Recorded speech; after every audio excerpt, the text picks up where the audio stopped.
Alive by the word. Good morning, church.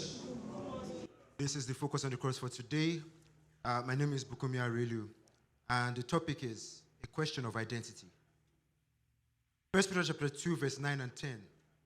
For you are a chosen generation, a royal priesthood, a holy nation, his own special people, that you may proclaim the praises of him who has called you out of darkness into his marvelous light, who were not a people, but are now the people of God, who had not obtained mercy, but now have obtained mercy.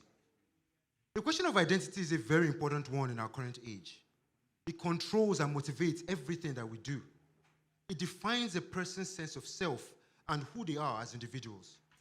Most of the negative behaviors and the diminishing moral values that plague our world today is as a result of the crisis of identity. Many people don't know who they are or who they're supposed to be anymore. Some just flow with the wind of the world. They follow every trend on social media to try to belong. The question is, belong to what? They fail to realize that the world and its interests change. People now take loans for cars, clothes, homes they cannot afford, all so they can belong to the current world. Some others have based their identity on fragile things like education, relationships, economic worth, and social status. When those things then eventually fail, they experience what is called an identity crisis. This loss of identity is very evident in the statistics of suicides, depressions, anxiety, and the low self-esteem issues in our world today. But enough about the world.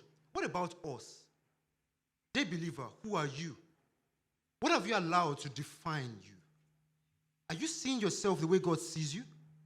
Or as the world told you who you are?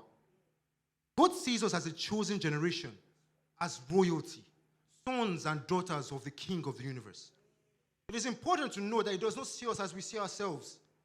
Gideon was someone that saw himself as a weakling, and he became one. He had lived in the fear of the Midianites for 7 years, but God did not even acknowledge that weakling, just as he does not see us as failures or as weaklings ourselves. God instead spoke to the mighty man of valor, the one he knew and separated for great works, even before Gideon himself was born. However, for as long as he failed to recognize his identity, he remained under the Midianites. Remember last week's drama? Did you notice that for as long as the main character failed to understand a new identity in Christ, she remained under the oppression of the devil? For as long as a heir remains a child, he is no different from a slave.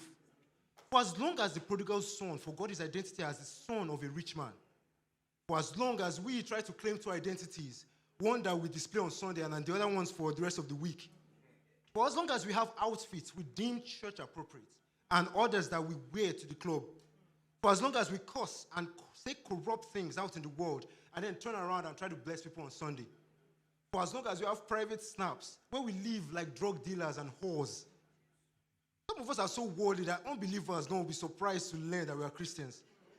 Who do we think we are deceiving? God? Impossible. Pastor and the church? What end? They have impressing them will not get us into heaven. We are the only ones that will cheat and will deceive. For as long as the heir remains a child, children do not have a fixed sense of identity, which is why they're like daddy today, mommy tomorrow, and then Superman and Batman the next. They are easily influenced and unstable, which is why they need guardians and stewards to teach them. Now, back to the drama. Did you also notice that the lady only took authority over the devil's oppression when she understood her identity in Christ?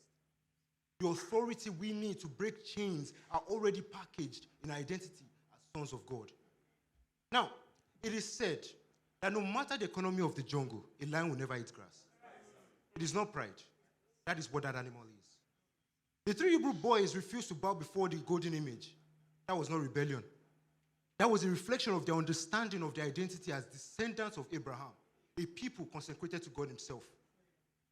There are certain sins that become disgusting when we truly understand our identity in Christ. Now, don't expect the world to understand you or your identity. Jesus spoke of his identity many times, but they called him blasphemous and arrogant. They still did not understand, for if they had known, they would not have crucified the Lord of glory. So as you go this week, please, let us study what the Bible for what God calls us. He calls you royalty. Dress like it. He calls you the righteousness of God. Talk like it. He calls you victorious. Walk like it. He calls you an ambassador of the glory of the kingdom of heaven. Behave like it. Think like it. Act like it. Let it refine you till you accept who God has called you to be. Thank you very much, and I will do it.